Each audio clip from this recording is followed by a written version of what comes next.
Singapura melalui zaman politik penuh perebutan kuasa. Golongan kiri yang pernah berpengaruh akhirnya dipinggirkan, sementara Lee Kuan Yew membina model Singapura berasaskan kuasa pusat dan pembangunan kapitalis. Parti Tindakan Rakyat menang pilihan raya 1959 dengan sokongan British, lalu bekerjasama dengan kiri atas dasar anti-kolonial. Namun, perbezaan ideologi, revolusi sosial melawan pembangunan kapitalis, mencetuskan perpecahan.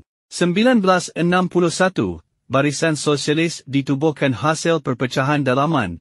1963, Operasi Kostor menahan lebih 100 pemimpin kiri dengan alasan anti-komunis, melemahkan mereka sama sekali. Kegagalan kiri berpunca daripada salah strategi, pendedahan organisasi, tekanan luar dan keterlaluan dalaman. Sementara itu, Lee Kuan Yew berjaya menggunakan strategi realistik, bantuan luar, dan langkah keras untuk mengukuhkan kuasa. Hasilnya, stabiliti tercapai, tetapi kepelbagaian politik dan hak warga semakin terbatas.